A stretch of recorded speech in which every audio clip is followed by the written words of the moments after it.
Udah udah semingguan, enggak sih, udah berapa hari ya gua nggak upload lagi.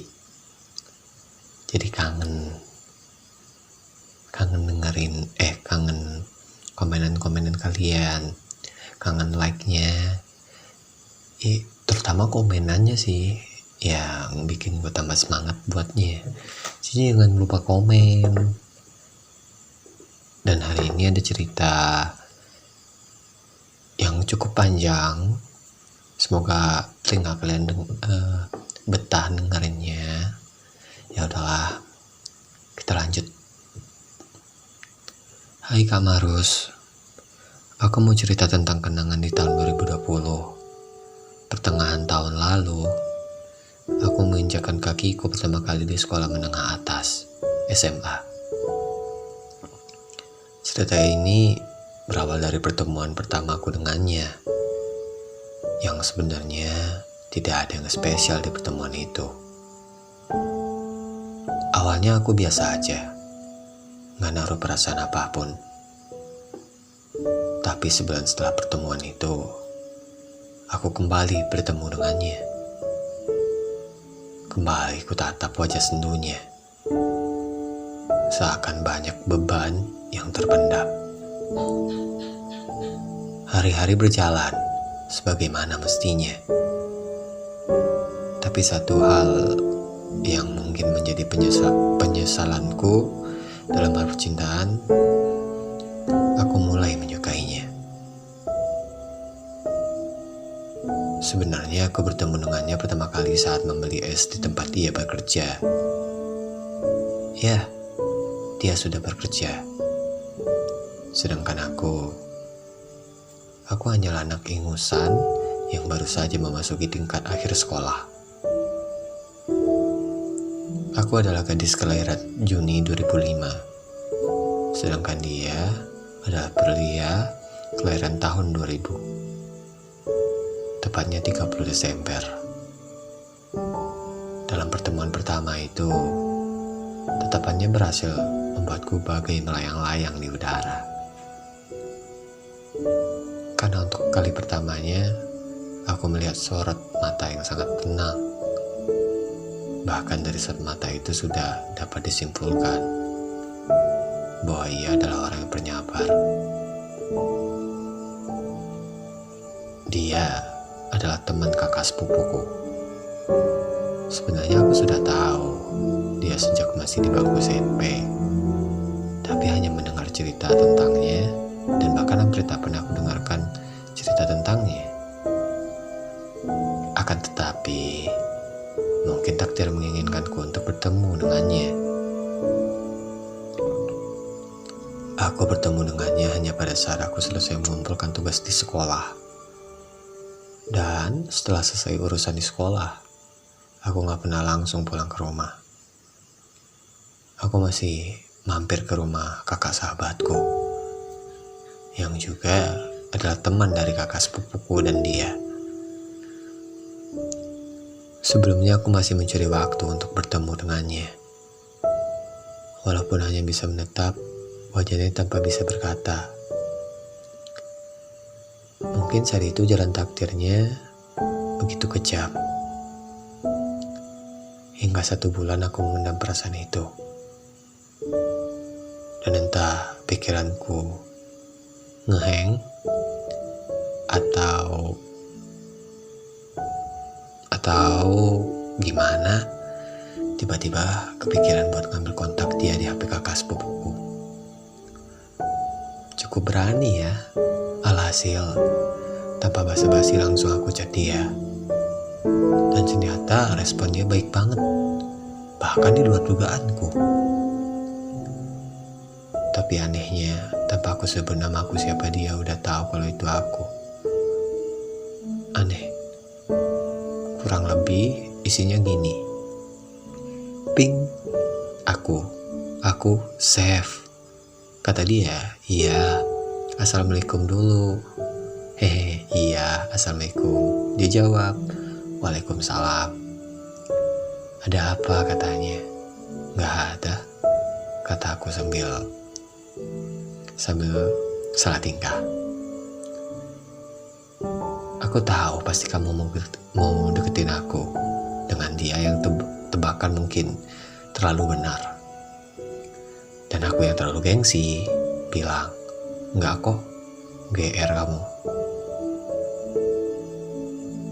Terus dia bilang, hehe, iya, kenapa? Ada yang mau dibicarain? Gak ada, kataku sambil berharap chattingannya terus berlanjut. Dia nebak lagi, dapat kontak Mas dari siapa? Aku dengan polosnya dan beraninya bilang, hehe, ngambil HP-nya Masku. Terus dia lanjut lagi, kenapa gak minta langsung aja? Aku yang masih takut dengan Mas langsung bilang, enggak, takut dimarahin. Dia dengan tenang, dengan mata santunya menjawab, oh alah, iya, gak apa-apa. Chatnya terus berlanjut hingga hari keempat. Aku bilang ke dia kalau aku suka sama dia. Ya walaupun aku tahu aku cewek dan gak mungkin nembak cowok duluan, jadi aku bilang aja, tunggu, gue gak bagi gue ya, mau itu cewek atau cowok, siapa yang mulai duluan itu gak ada salahnya. Karena cinta itu emang ngebunuh semua harga diri kita. Itu emang mau itu cewek mau itu cowok. Ya walaupun cowoknya nembak duluan, nanti kalau hubungannya lama-lama juga cewek bakalan bunuh harga dirinya sendiri. Contohnya bilang kangen.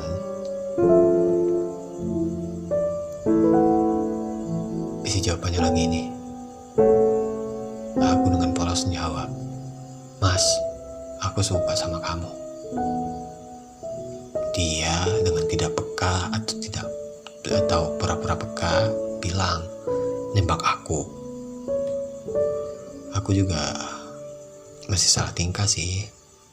Enggak sih, cuman mau bilang aja, kataku.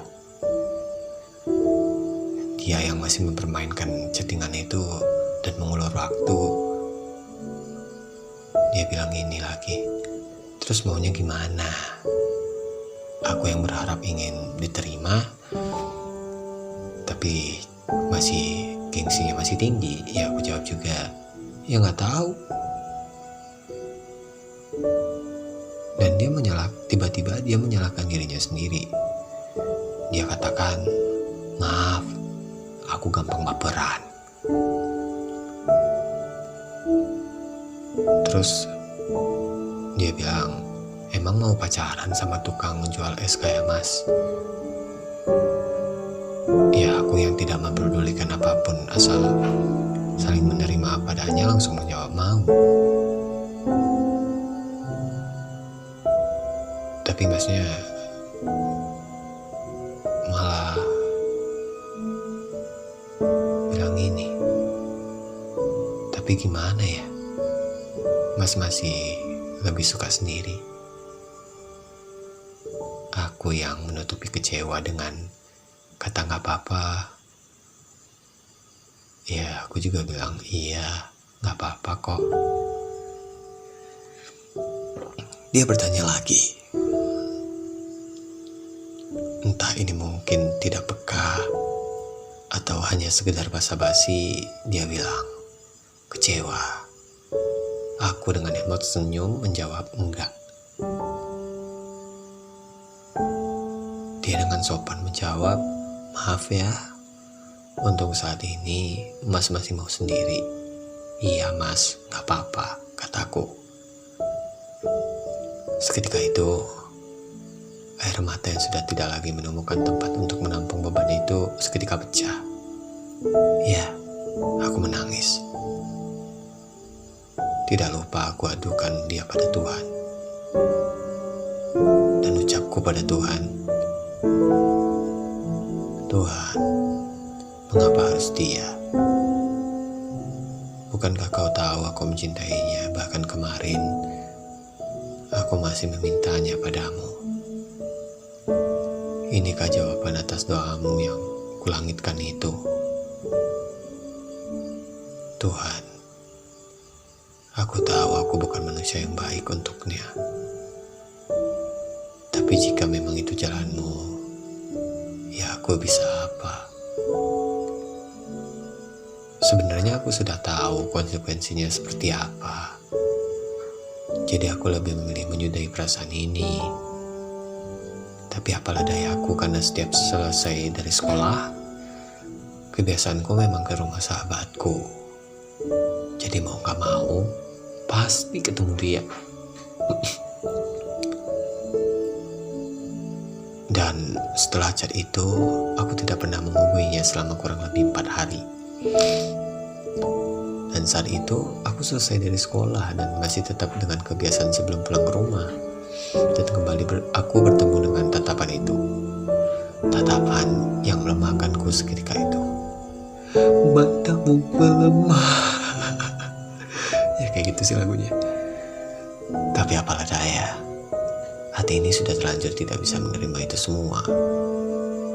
Hingga sesampainya di rumah sahabatku, aku cek chat, masuk dan ada namanya. Aku baca chatnya. Kenapa? Kok kayak berubah tadi? Dia bilang. Enggak kok, biasa aja, kataku. Dia ngejawab dengan tegas, berubah. Aku dengan bijaknya bilang, semua orang akan berubah pada waktunya. Dan dia masih bingung. Iya, tapi kenapa? Aku lagi dengan menjawab, ya, puitis. Seseorang akan berubah karena cintanya dan lukanya. Dan aku gak berubah. Karena Mas ya, dengan keluguan dia mengatakan itu. Dan aku dengan emot senyum, ya emot senyum doang, kosong. Aku bilang, hapus kontakku. Dia ngelarang, jangan gitu deh. Jangan karena apa yang kita inginkan gak bisa didapetin, kamu jadi gitu. Aku menjawab dengan ya perubahan yang signifikan. Iya Mas. Dia mengeluarkan kata-kata sarkasnya, mulai singkat ya.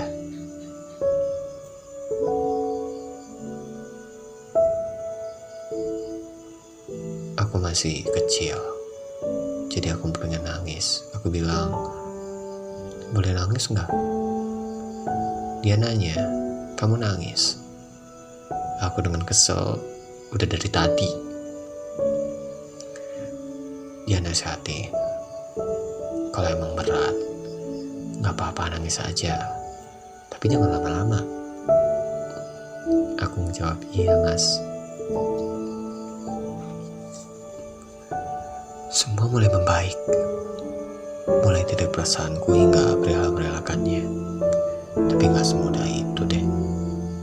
Aku masih tetap chat sama dia, walaupun aku tahu akhirnya aku yang bakal sakit karena perasaanku sendiri. Aku yang kini sudah jarang bertemu dengannya, hanya bisa menanyakan kabar lewat chat. Hingga suatu malam aku sangat merindukan suaranya.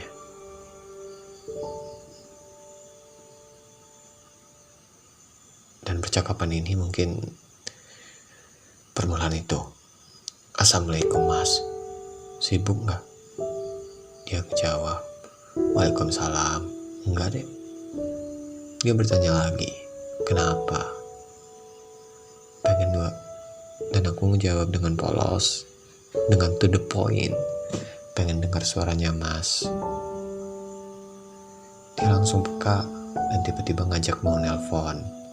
Aku dengan emot senyum lagi. Singkatnya dia menelpon dan isi percakapan kami masih baik-baik saja sebelum akhirnya dia bilang, Dek, mau gak nikah sama Mas? Aku bilang, Mau, asal mau nunggu aku sampai lulus. Dia dengan dibilang bercanda tapi sakit hati, tapi emang dia bercanda.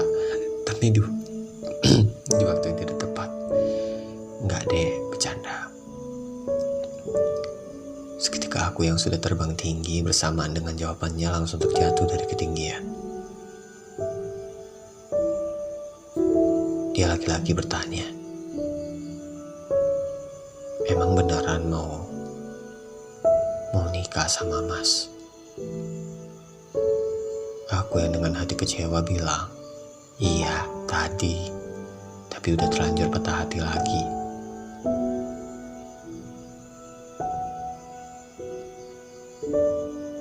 Terus dia ngelarang, jangan gitu. Aku bilang, terus? Ya kan Mas cuman bercanda doang. Segampang itu dia mempermainkan hatiku.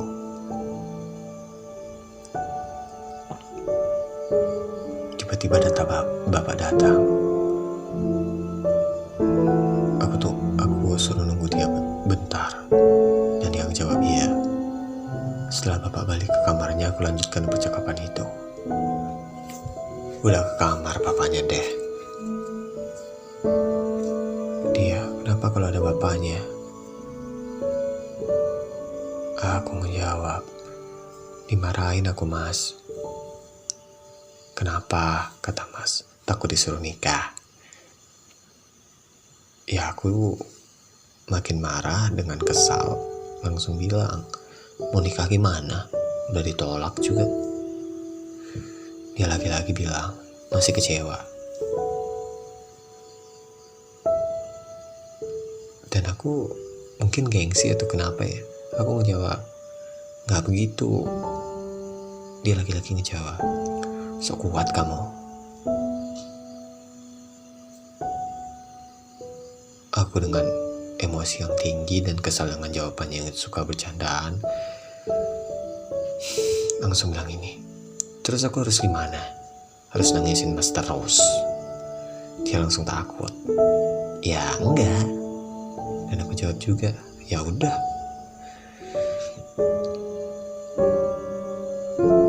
Setelah lama berdiam, akhirnya dia kembali membuka suara. Dia bilang gini, Dek, gibah yuk. Enggak, masa iya mau gibah sama Mas? Biasanya kamu biasa aja nih gibah. Dan aku bilang, ya gibahnya kan sama anak-anak, kalau sama Mas nanti dikira apa aku? Ya dia jadi topik pembicaraan dengan bilang, hehe, enggak, bicara apa dah gitu. Hingga jam menunjukkan pukul 12 dini hari, percakapan masih belum diakhiri. Dia dengan sok perhatian bilang, Dek, nggak mau tidur kamu, udah malam nih. Aku jawab singkat, enggak. Kenapa? Katanya, masih belum puas dengar suaranya Mas. Iya, kataku. Dia bilang, manja kali. Aku yang kesal tapi senang bilang, biarin deh. Hingga akhirnya aku memutuskan percakapan itu karena HP ku lowbat. Maaf Nang.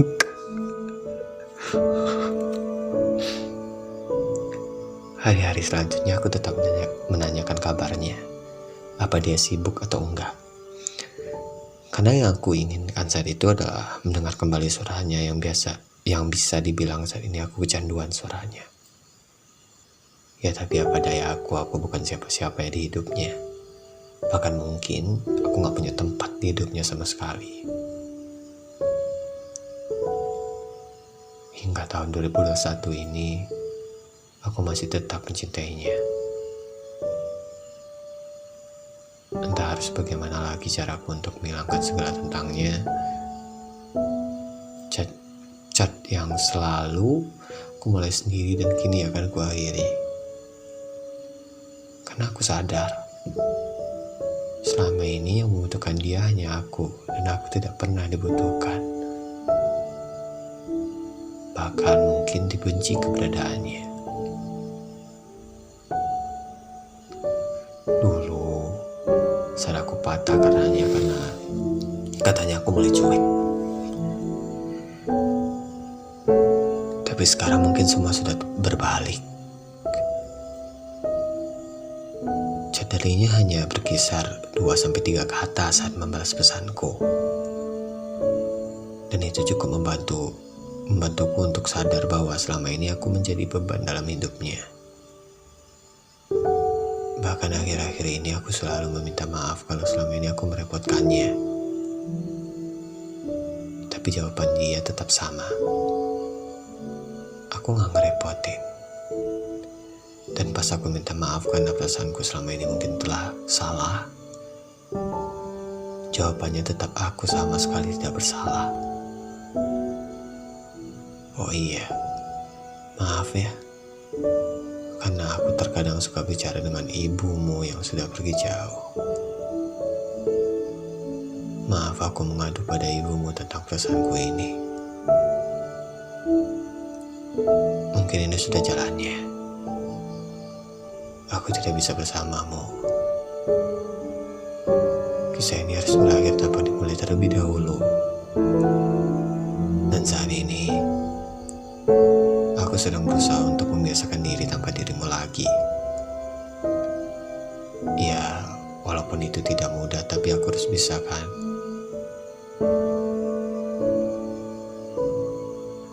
Dan terima kasih sudah mau direpotkan dengan kehadiranku selama ini. Maaf jika perasaanku terlalu berlebihan, dan maaf aku juga egois selama ini. Baik-baik kamu di sana. Semoga kamu berlabuh pada hati yang lebih baik dariku.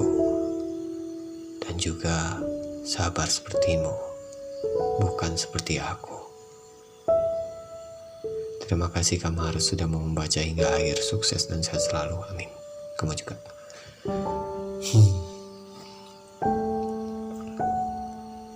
Serencana apapun, sebagus rencana apapun, kalau itu terpaksa dan dipaksain, hasilnya gak bakal pernah maksimal deh. Kita bakalan terus-terusan merasa gak nyaman, tau gak? Kita gak nyaman karena itu hal yang dipaksain, bukan benar-benar asalnya dari dia.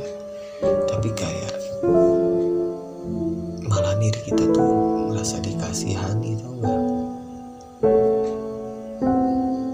Ya dia mau chattingan, tapi kadang dia chattingan tuh bukan karena dia mau, cuman karena kasihan gak dibales gitu, ngerasa bersalah doang.